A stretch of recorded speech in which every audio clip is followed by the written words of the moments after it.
Mesdames et messieurs, fidèles internautes, bonjour ou bonsoir selon l'endroit où vous vous situez. Bienvenue sur Expérience.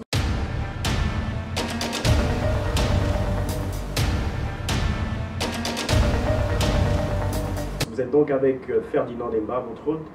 Nous allons aujourd'hui vous entretenir sur des sujets d'actualité éventuellement, mais surtout faire un tour d'horizon sur l'engagement citoyen au Gabon. Nous allons donc pour cela accueillir aujourd'hui le 4e vice-président de l'Assemblée nationale de la transition, l'honorable Geoffroy Fumbola Libeka Makosso. Honorable, bonjour. Bonjour Ferdinand. Comment allez-vous? Super bien par la grâce de Dieu. Alors nous allons tout de suite engager la discussion sur 3 points principaux. D'abord la biographie de notre invité. Nous allons donc devoir parler de lui, de sa vie, d'où il vient, comment il en est arrivé justement à cet engagement citoyen qui est donc la deuxième partie de notre entretien. Et ensuite nous parlerons de l'actualité gabonaise ensemble. Honorable, qui est l'honorable Fumbola Libeka Makosso? Geoffroy Fumbola Libeka Makosso, de mon nom et prénom, est un Gabonais qui est né le 14 août 1983 du côté de Port-Gentil, d'une mère originaire de l'Anyanga, précisément Chibanga, et d'un père originaire de Kulamutu, donc dans l'Ogo-Ilolo. J'ai passé mon enfance auprès de ma grand-mère, donc auprès de mes grands-parents dans l'Ogo-Ilolo, Kulamutu précisément, où j'ai reçu l'essentiel de cette éducation qui fait assurément de moi ce que je suis aujourd'hui par rapport aux principes, par rapport aux valeurs, parce que j'ai grandi dans un environnement essentiellement traditionnel. Mon enfance, je vais la poursuivre ici à Libreville, donc à Kingele, chez moi à Kingele. Donc j'arrive à Kingele dans les années 91 chez ma maman, et c'est là où je passe toute ma vie. Je me définis comme étant un Gabonais, un pur Gabonais, né dans une province et voilà. Voilà. Alors, pour comprendre un peu, comment est-ce que l'on fait justement pour arriver à devenir l'acteur de la société civile, engagé évidemment pour toutes les questions citoyennes, surtout en rapport avec l'éducation. Qu'est-ce qui, dans l'environnement de Kingele, a justement façonné l'enfant qui est devenu aujourd'hui l'honorable? Il faut dire que depuis tout petit, j'ai horreur des injustices. J'ai horreur des injustices. Il n'y a pas eu un événement particulier qui ait marqué ma vie au point de me pousser à m'engager. Je n'ai pas été singulièrement victime d'une injustice. Mais j'ai toujours détesté et combattu les injustices, ça c'est d'une part, et j'ai toujours été actif pour défendre la cause des plus faibles. Au lycée, j'ai toujours été dans des coopératives. À l'université, dans des mutuelles. Le milieu ecclésiastique étant essentiellement un milieu où on prône la justice et où on travaille beaucoup en communauté, a assurément enraciné toutes ces valeurs qui bouillonnaient assurément déjà en moi. Pour vous rassurer, je n'ai pas été marqué par un événement particulier, comme peut-être pour certains, peut-être victime d'une maltraitance, de ceci. Non, non. Je n'ai pas connu ça. J'ai toujours été un enfant assez respectueux, un enfant assez tranquille. École, maison, j'ai toujours figuré parmi les premiers. D'ailleurs, mon premier contact avec la présidence de la République, c'est à l'époque dans les années 92 ou 93 où le président à l'époque recevait les premiers de chaque établissement primaire, et c'est à ce titre que je m'étais rendu pour la première fois à la présidence de la République quand j'étais en classe de CE1 ou C2, quand j'étais premier de la classe. Il n'y a pas eu d'événement particulier, si ce n'est cet amour de défendre ce qui est juste. Alors, Kingele est justement connu comme étant un quartier périphérique. On le dit dans le jargon Mapani, donc c'est le ghetto en fait. Comment est-ce qu'on peut expliquer aujourd'hui à un jeune de Kingele qu'il est possible de vivre dans cet environnement-là, mais pourtant de rêver grand et de défendre éventuellement d'abord son environnement, mais surtout son pays, en un mot? Il faut dire que c'est pourquoi chaque fois je rappelle et je me définis comme un enfant de Kingele. C'est justement pour rappeler aux uns ou aux autres, contrairement à l'image péjorative qu'ils ont de ce type de milieu, que dans des quartiers comme cela, il n'y a pas que des bandits, il n'y a pas que des braqueurs. Et je me réjouis d'ailleurs, le 4e secrétaire national de l'Assemblée nationale, Elouane Zondo, est aussi un fils de Kingele. Donc c'est pour dire en fait qu'on peut être dans des environnements définis comme étant hostiles et arriver à s'en sortir en prenant des valeurs, surtout en évoluant loin des milieux politiques parce qu'on sait que ce sont les principaux milieux d'ascension. Moi, j'ai évolué dans un cadre où j'étais totalement hostile au système sortant, au système Bongo PDG. Il faut dire que dans des quartiers comme les nôtres, c'est quasiment une culture. Combattre le système est une culture qui a été héritée de nos arrière-grands-parents qui ont grandi à Kingele, de nos parents qui ont grandi à Kingele. Par contre, quand tu soutiens le système, on te voit un peu bizarre dans des quartiers comme les nôtres. Donc, il faut simplement dire que chacun de nous a son histoire, chacun de nous a son destin, mais surtout, l'environnement ne doit pas conditionner qui nous sommes. C'est toujours ce message que j'ai eu à lancer. J'étais à l'Institut de gestion responsable des étudiants, enfant de Kingele, j'étais responsable de coopérative enfant de Kingele, donc c'est pas tant l'environnement qui a défini. Peut-être que ça a contribué à cette injustice-là et cette précarité ont sûrement contribué à enraciner ces principes-là de justice qui bouillonnent en moi, de démocratie et surtout de tout ce qui est violation de nos droits. Qu'il fallait impérativement combattre. Alors, l'engagement citoyen est un sujet d'actualité brûlant. Au Gabon, on parle d'engagement citoyen depuis maintenant quelques années. Qu'est-ce que l'engagement citoyen et pourquoi est-il important pour un pays comme le Gabon? L'engagement citoyen, pour moi, est la capacité de toute personne résidant dans une zone bien définie de pouvoir premièrement s'approprier les outils, les éléments qui font de lui un citoyen. Parce que il y a une différence pour moi entre être un individu et être un citoyen. Et malheureusement, au niveau du Gabon, le Gabon, à mon sens, plus composé d'individus que de citoyens. Combien de personnes connaissent leurs droits? Nous sommes en période de transition. Combien de Gabonais prennent le temps de s'approprier la charte, de s'approprier la constitution du 26 mars 1991 pour comprendre quels sont leurs devoirs et quels sont leurs droits? C'est seulement si vous arrivez à vous approprier vos devoirs et vos droits que vous pouvez vous définir comme étant un citoyen. Et en ce sens, vous pouvez justement vous engager chaque fois que vous percevez que ces droits sont violés.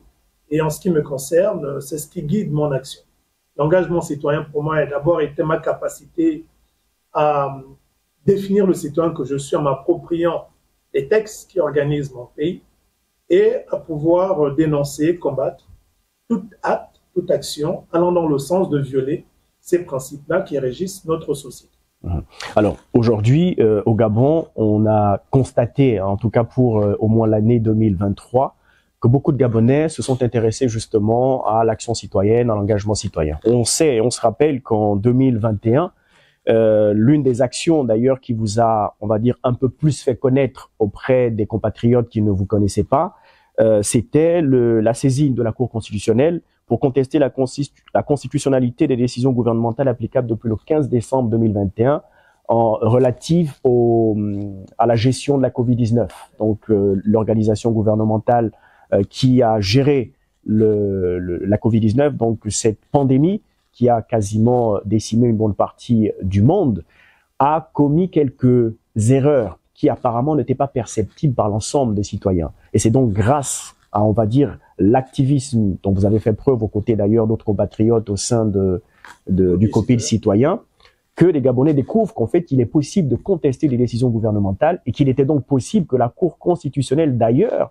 arrive à invalider ces décisions. Alors comment aujourd'hui on peut faire comprendre aux Gabonais l'intérêt de l'engagement citoyen et pourquoi est-ce que ça marcherait pour les uns et pas pour les autres? Non, mais déjà, mon premier contact à la Cour constitutionnelle date de 2015 ou 2017. lorsque, sous le ministre Guy Bertrand Mapangou, le gouvernement décide d'augmenter les droits universitaires. Vous vous rappelez, on part de 9 000 à 35 000 au premier cycle, à 50 000 le second cycle et à 75 000 en cycle doctoral. Terminé à peine à l'Institut de gestion, je me lance à peine dans la vie professionnelle.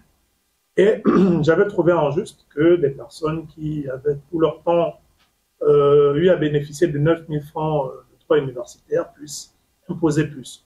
La première saisine à la Cour, c'était dans cette période-là, pour contester l'augmentation des droits universitaires. Certes, la saisine avait été rejetée, mais elle a eu au moins le mérite, dans l'un des avis de la Cour, à pouvoir harmoniser les droits universitaires à 35 000 tout cycle conforme. Voyez-vous, des questions comme celle-là intéressent peu de personnes. Et c'est tout à fait normal hein, qu'en ce temps, on ne pouvait pas. Et pourtant, c'est une décision qui touchait quand même près de 100 000 étudiants. Et malgré le fait qu'une décision et une action comme celle-là ait été menée, il n'y a pas eu un relais assez conséquent. Par contre, la Covid était une question universelle parce qu'elle n'épargnait personne. Elle touchait tout le monde, même les gouvernants et leurs familles. C'est tout à fait normal que lorsqu'on décide de mener une action sur un sujet comme celui-là, ben, que cette action-là soit rapidement relayée et qu'on ait le sentiment de découvrir la personne, les saisines. Lorsque, par exemple, on avait contesté l'augmentation des droits universitaires, j'avais en ce temps travaillé avec l'Union de la mutuelle estudiantine du Gabon, qui en ce temps aussi avait instruit sa toute première requête au niveau de la Cour. Parce que ces étudiants ne savaient pas aussi, un peu comme vous le dites, qu'eux, en tant qu'étudiants, ils pouvaient saisir la Cour sur une violation. En ce temps également, je travaille avec la Fédération des coopératives scolaires, justement à l'époque avec le jeune Jaurès, qui était le secrétaire général de la mutuelle de Capon. Jaurès Nguema. Jaurès Nguema. Pour justement les instruire à utiliser les canaux institutionnels de leur pays pour défendre leurs droits. Il faut dire que cette culture, on a commencé à la partager depuis fort longtemps. Et ce qui s'est passé lors de la Covid n'est plutôt que la continuité de ce que nous avons commencé depuis, mais qui était peut-être méconnu, parce que le sujet n'avait pas une portée générale, comme la Covid-19. Vous avez vu qu'on n'a pas eu, en ce qui nous concerne au niveau du COPIL, on n'a pas eu besoin d'être des juristes pour pouvoir attaquer des décisions du gouvernement et avoir 2 fois de suite raison auprès de la Cour constitutionnelle. C'est une façon, pour nous, d'inviter chaque citoyen à comprendre qu'une fois que tu as un minimum de connaissances sur les droits et les devoirs qui sont les tiens, tu peux effectivement saisir toutes les juridictions donc les textes du pays, que ce soit législatif ou réglementaire, te donnent la compétence. En dehors de la Cour, on a également saisi sur, par exemple, toujours les questions des détournements des fonds Covid. On a saisi la Cour des comptes. En tant que citoyen, on a saisi la Commission nationale de la lutte contre l'enrichissement illicite. On avait même porté plainte, on a une plainte pendante au niveau du tribunal contre les gestionnaires justement des fonds Covid en ce temps. Mais on a mené toutes ces actions parce qu'on était conscient de nos droits. On n'a pas eu besoin de diffamer, d'insulter, de dénigrer, d'avoir des propos irrespectueux envers les autorités. On a simplement utilisé les canaux appropriés, fondant notre démarche sur notre qualité de citoyen, encadrée par la Constitution, laquelle Constitution nous permettait d'agir de cette façon. Alors, pour revenir justement sur les droits et devoirs du citoyen, comment est-ce que l'engagement citoyen peut-il aujourd'hui contribuer à la résolution des problèmes socio-économiques au Gabon? Mais il faut dire que quand on a une conscience de notre qualité de citoyen, logiquement, ce qui doit suivre, c'est la naissance d'un esprit patriotique. Parce qu'on peut être conscient d'être citoyen et ne pas être patriote. Donc c'est ça en fait la beauté, la complémentarité de l'engagement citoyen. C'est cette addition de notre conscience de citoyen et la culture de l'esprit patriotique. Pourquoi je le dis en fait? Parce que si on est conscient de nos droits et de nos devoirs, l'esprit patriotique évitera qu'on utilise cette connaissance de nos droits et de nos devoirs pour poser des actes en contournant les canaux qui sied afin de bénéficier de certains avantages. On a par exemple ceux qui ont géré le pays. Pas qu'ils étaient inconscients de leurs droits et de leurs devoirs. Un ministre sait qu'il est protégé, un député, par exemple, qui vote une loi qui n'est pas profitable au pays. Il est conscient qu'il est député, il est conscient qu'il a son immunité. Mais l'esprit patriotique fera que le manque de patriotisme fera que, au lieu d'utiliser cette immunité pour défendre bec et ongle ce qui est juste, il va utiliser cette immunité pour soutenir ce qui est injuste parce qu'il sait que dans tous les cas, il ne sera pas poursuivi. On voit que là, on est en face d'un citoyen qui connaît ses droits, qui connaît ses devoirs, mais qui manque de patriotisme. Et tant qu'on n'a pas fait cette jonction entre la conscience citoyenne et l'esprit patriotique, il serait difficile pour nous de nous définir comme étant réellement engagés du point de vue citoyen. Nous, en ce qui me concerne singulièrement, mon engagement, il est basé à la fois sur la connaissance de ma qualité de citoyen et des droits et devoirs qui sont les miens, mais surtout par la culture de cet esprit patriotique. Parce qu'une patrie, on peut la défendre, on doit la défendre, jusqu'à y laisser son dernier souffle de vie. C'est ce qui a justifié cette attitude jugée par certains un peu suicidaire pour nous, dans une période où le régime était aux abois, et on a tous vu comment est-ce que ce régime-là traitait certains compatriotes, même certains anciens de leurs collaborateurs, comme des ministres, comme des directeurs de cabinet, sans humanité. Alors, aujourd'hui, de nombreux compatriotes pensent que votre dynamisme a changé, en tout cas a ralenti, depuis votre nomination en tant que 4e vice-président de l'Assemblée nationale de la transition. Quel est le regard aujourd'hui que l'acteur de la société civile devenu honorable a sur la société de manière générale? Mais ceux qui le disent, je fais mienne leurs observations.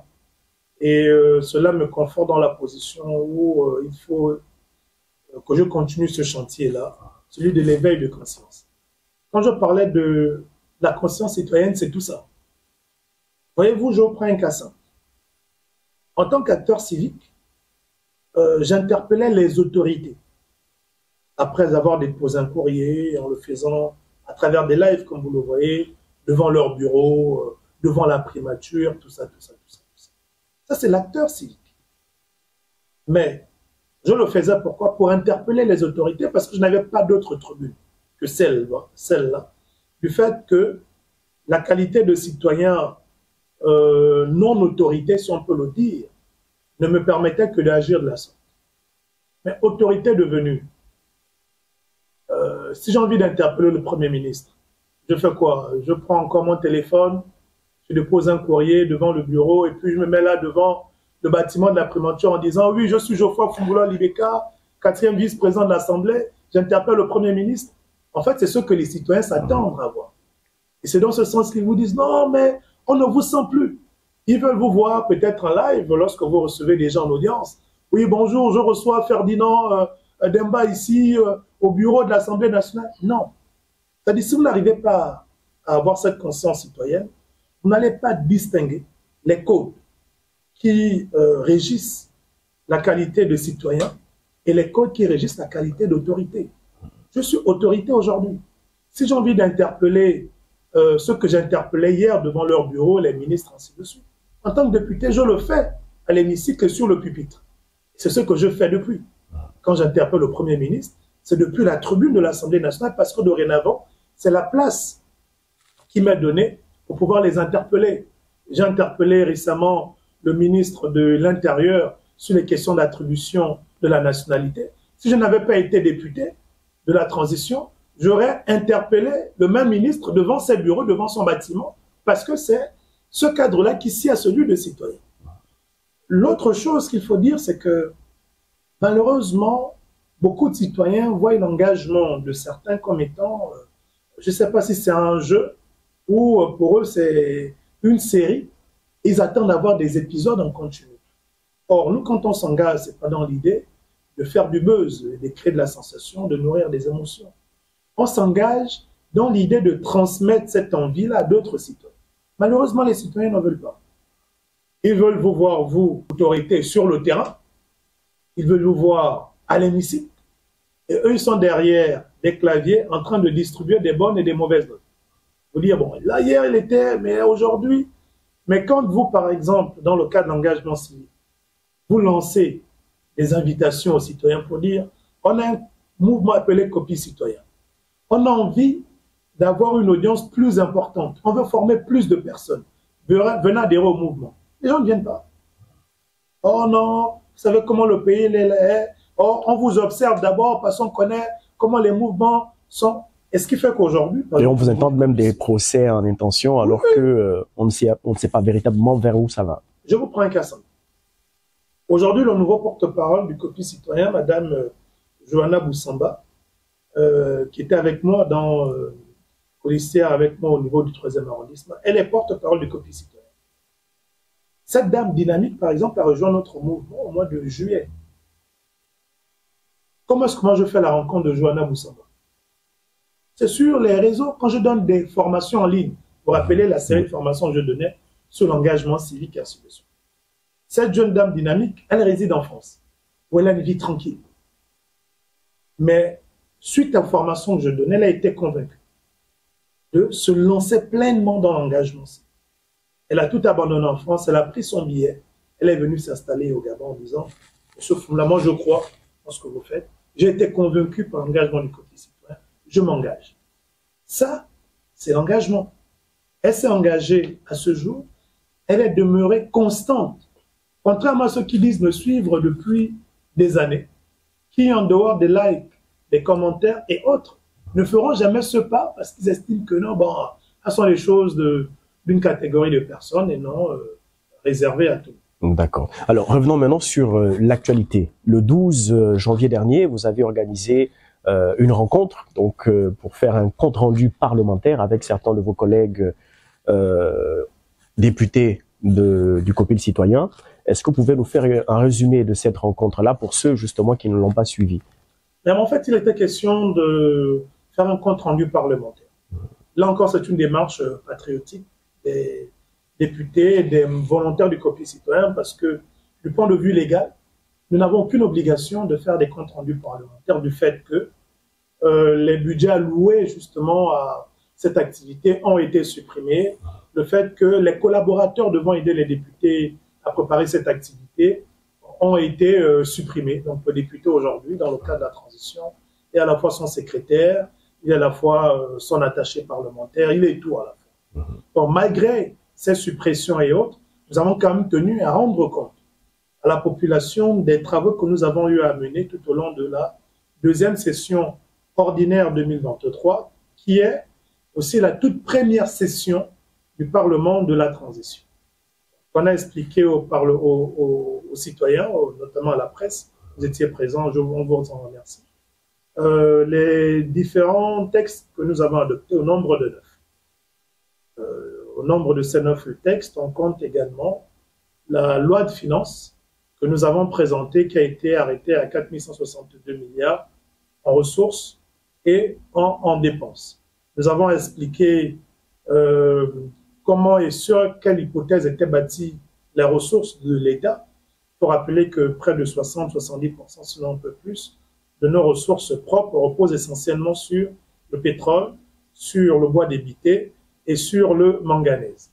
Nous avons expliqué que le budget, ce sont des prévisions, ce ne sont pas des liquidités qui sont déjà disponibles et que l'atteinte de ce budget était conditionnée par la non-flexibilité, du moins la non-flexibilité négative des hypothèses que nous avons établies. Lesquelles hypothèses, par exemple, pour la production de pétrole, se chiffre à 80,3 millions de barils à produire, qui doivent se vendre, je pense, autour de 72 $. La production de manganèse a été ramenée à 10 000 tonnes. Et la production de bois débité, si mes souvenirs sont bons, autour de 1,30 million de mètres cubes. Et nous avons expliqué, nous avons également justifié la hausse de la mobilisation de nos recettes, notamment nous appuyant sur l'augmentation des participations de l'État. Dans le budget 2024, ces participations ont connu une croissance de près de 364%, laquelle croissance est essentiellement portée par les mécanismes mis en place par le gouvernement de la transition, visant à centraliser toutes les participations de l'État qui étaient dispersées sous le régime déchu. Pour comprendre cela de façon simple, on va vous dire que sur l'ensemble des participations de l'État, par exemple, sur peut-être 200 milliards qui devaient réellement rentrer dans les caisses du Trésor, 50 milliards à peine rentrés étaient inscrits dans la loi de finances, et le reste était réparti dans des comptes assurément séquestres ou offshore. Donc, le ministre de l'économie et le ministre des Finances ont œuvré à identifier toutes ces ressources qui étaient dispersées pour les ramener dans les caisses du Trésor. Un autre fait marquant, vous savez que depuis 2 ans, 3 ans, il y a eu une taxe sur les retraits qui a été prise sous le régime déchu, laquelle taxe, par exemple, prélève 2% sur un cumul de 5 millions de montants retirés dans votre compte. Vous allez vous rendre compte qu'en 2023, par exemple, l'inscription budgétaire était de 3 millions pour cette taxe.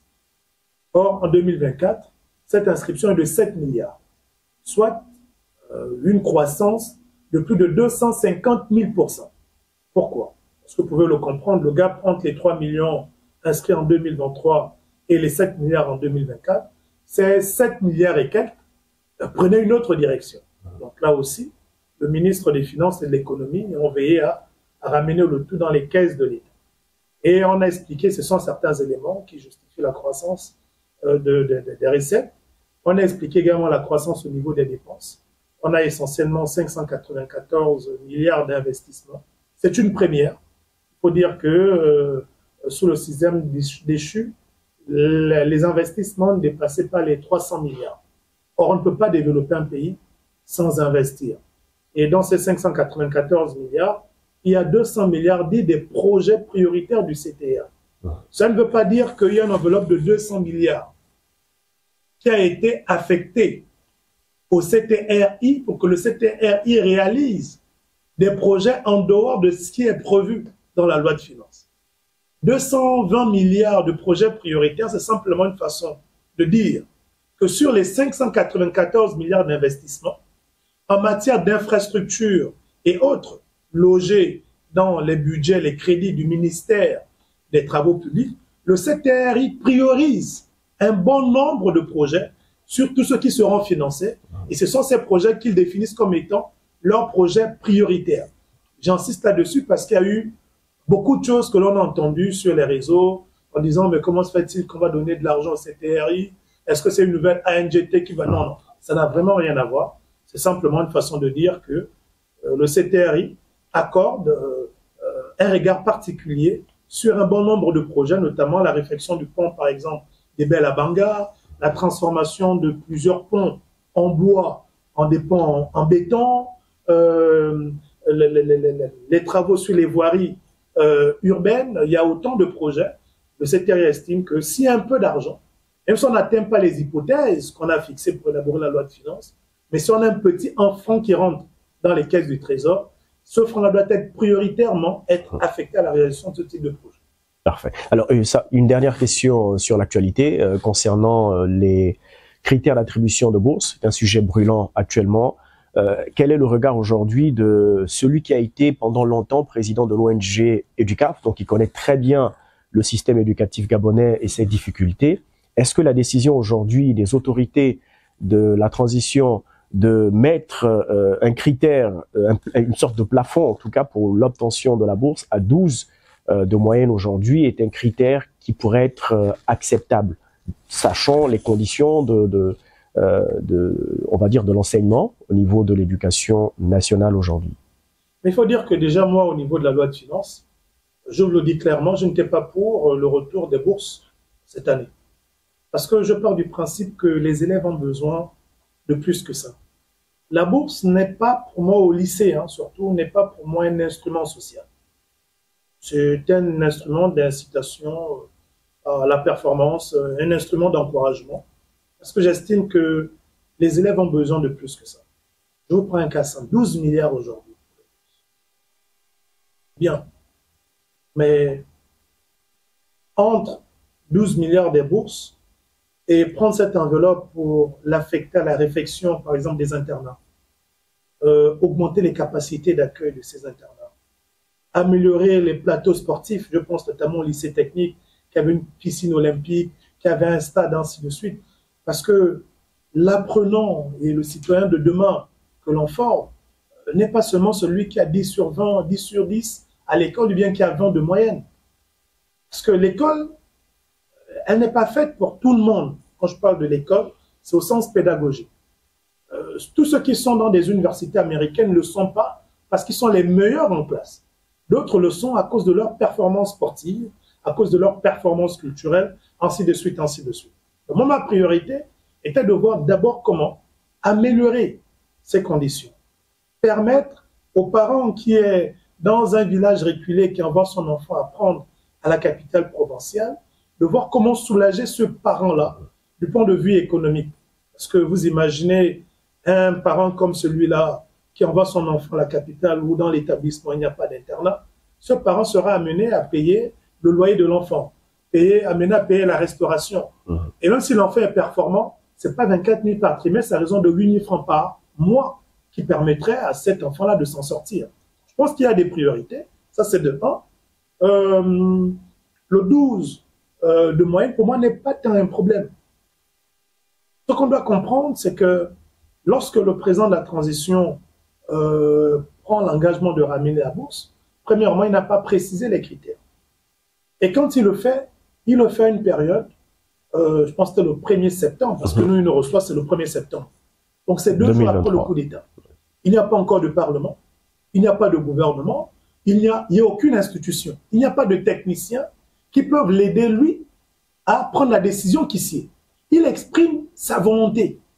Et c'est pour cela que dans son discours d'investiture, il dit qu'il va instruire le futur gouvernement à prendre des dispositions qui s'y est.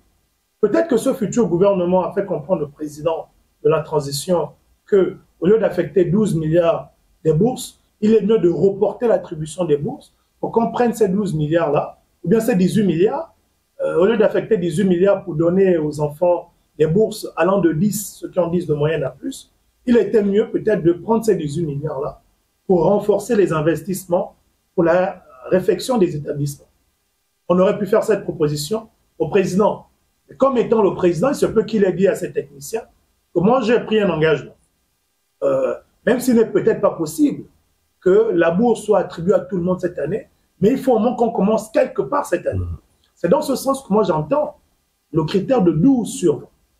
Mais je ne pense pas que le 12 sur 20 sous-entend qu'on va rester là à ce niveau. Peut-être que si on améliore les conditions, peut-être que si les autorités de transition, le gouvernement, arrivent à améliorer la collecte de nos recettes, on se retrouve avec des ressources propres qui peuvent partir peut-être de 2 milliards à 4 000 milliards, 2 000 milliards à 4 000 milliards parce qu'on aurait identifié tous ces canaux où l'argent prenait une autre direction. Peut-être que cette bourse ne serait même plus de 24 000. Peut-être qu'elle serait de 50 000. Le problème de bourse, pour moi, n'est pas un souci. Moi, ce qui me choque dans tout ça, c'est par exemple de voir des parents. Je n'ai lu aucun commentaire d'un parent priorisant l'amélioration des conditions d'études de leurs enfants. J'ai vu ce que j'ai vu sur les réseaux, c'est un acharnement prioritairement des parents, disant qu'il faut que les enfants aient leur bourse à partir de 10. Mais est-ce que c'est parce qu'on aurait remis la bourse aux enfants à partir de 10 que leurs conditions, les conditions vont s'améliorer? Non. Donc là également, je pense qu'on est encore très loin en matière de culture citoyenne. Parce que pour moi, le caractère citoyen aurait consisté à déterminer les priorités. Si on a un peu d'argent, qu'est-ce qui est prioritaire? Est-ce que c'est de prendre 12 milliards, 18 milliards, 50 milliards, les donner à des enfants? Ce ne serait qu'un encouragement. Ils vont faire qu'acheter un souvenir avec. 24 millions, on a tous suivi la bourse en notre temps. Ce n'est pas avec la bourse qu'on prenait des souvenirs. Je pouvais t'acheter une nouvelle chaussure, ainsi de suite. C'est 24 000. Mais quelle est la priorité? Moi, je pense, en matière de conditions, qu'il faut qu'on restitue les choses dans leur contexte. Le président l'a dit à une période où il n'y avait pas de technicien pour lui dire que c'était faisable ou non. Maintenant qu'il avait instruit ses techniciens et que ces techniciens lui ont dit que c'est faisable, cette année, mais à partir de telles conditions, je ne sais pas où est le mal. Est-ce que ça a été mauvais pour le président de la transition de penser prioritairement, 48 heures après avoir fait le coup d'État, qu'il fallait ramener la bourse? Est-ce que ça a été une mauvaise décision? Si je dis, si on estime que la décision n'a pas été mauvaise, ce qu'on doit faire, c'est de premièrement saluer déjà le retour d'une inscription budgétaire pour les bourses au lycée et ensuite plaider pour que ces bourses-là soient étendues à ceux qui auront peut-être 10 sur 20 à partir de l'année prochaine. Pourquoi pas même que ces bourses-là soient révalorisées. Mais voir les gens agir comme si ce n'était pas déjà un effort, ça je ne l'ai par exemple plus. Les gens qui ont dit non, mais même s'il a ramené les bourses, ça ne veut rien dire tant que ce n'est pas donné à ceux qui ont 10 sur 20. Je dis, mais en fait, c'est faire preuve de mauvaise foi parce qu'on n'a pas vu ces mêmes personnes-là, pendant toute la période où la bourse a été suspendue, sortir pour exiger à Ali Bongo le retour des bourses. Les gens sont restés dans leur maison, les parents étaient tranquilles, personne ne se plaignait, on a tout cautionné, et une personne arrive en disant qu'il faut qu'on commence par relancer les bourses avec l'hypothèse que ces bourses vont être améliorées, parce que c'est au niveau du Parlement que nous prenons la décision en amendant la loi de finances. Il faut quand même qu'on commence à reconnaître qu'il y a un début. On doit maintenant plaider pour que les choses s'améliorent. Alors, ce sera peut-être sur cette note-là que prendra fin notre entretien. Le mot de fin sera donc un appel aux citoyens que l'on vous laisse le soin de lancer. L'appel aux citoyens, il est tout simple. Le Gabon, c'est le Gabon de tout le monde. Et tous autant que nous sommes, nous devons nous investir de la même façon. Il n'y a pas un Gabon où certains sont nés pour défendre d'autres et d'autres se considèrent comme étant des téléspectateurs ou assis derrière un clavier. Ils peuvent apprécier les actions des uns et des autres. Il faut qu'on sorte de là. Aimer le Gabon, c'est se battre au prix de sa vie. C'est ce que nous avons fait. Pas dans des conditions qui aujourd'hui, on va dire, mais nous on l'a fait dans des périodes où on a risqué notre vie, où le système n'était pas tendre. On était conscient qu'il pouvait nous arriver quelque chose à tout moment. Donc s'il fallait qu'on se rétracte, c'est pas là où toutes les conditions sont réunies. On se serait rétracté sous le système déchu.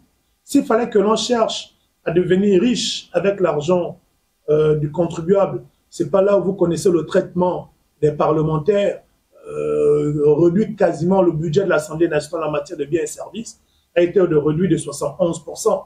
C'est pas dans ces conditions qu'on va chercher à devenir riche, alors qu'on aurait pu l'être lorsque le système Bongo PDG nous proposait tout et rien à la fois. Malheureusement, il faut qu'on apprenne à nous engager. Il faut que l'on apprenne à s'investir pour notre pays.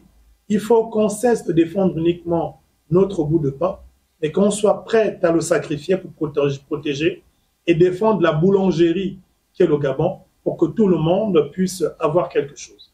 Et enfin, il nous faut également, dans le cadre de la conscience citoyenne, arriver à distinguer les champs de bataille dans lesquels nous sommes, parce qu'à chaque champ de bataille, il y a des armes appropriées. Quand tu es acteur civique, il y a des armes qui sont dévolues au combat civique. Quand tu es acteur militaire, comme ceux qui ont pris le pouvoir, il y a des armes dévolues aux militaires, notamment le coup d'État. Quand tu es autorité parlementaire, il y a des armes dévolues au combat parlementaire. Quand tu es ministre, il y a des armes appropriées au combat de ministre. Un ministre ne peut pas mener le combat d'un parlementaire. Un parlementaire ne peut pas mener le combat comme un acteur de la société civile. Un acteur de la société civile ne peut pas mener un combat comme un militaire. Les choses sont organisées. Et tant qu'on va refuser de pouvoir nous accommoder à cette organisation, il est tout à fait normal que l'on n'arrive pas à apprécier les actions des uns et des autres dans le compartiment qui est le leur. Donc, engagez-vous dans ce combat civil. On ose espérer qu'on aura davantage plus d'acteurs citoyens engagés qui reprendront justement ce combat-là que nous avons commencé, qui vont le pérenniser pendant que nous on poursuit ce combat, mais cette fois-ci au sein de l'hémicycle. Donc merci encore pour cette opportunité que vous m'avez donnée. Merci, honorable Geoffroy Fumbola Libeka Makosso. C'est donc sur ces deux mots principaux, protéger et défendre le Gabon, que cette émission prend fin aujourd'hui. Nous espérons que vous avez été nombreux à nous regarder. N'oubliez surtout pas de partager, de liker l'ensemble de nos plateformes, Facebook, YouTube et Instagram également. Merci d'avoir été là avec nous. On se dit à la prochaine. Honorable, merci. C'est moi qui vous remercie.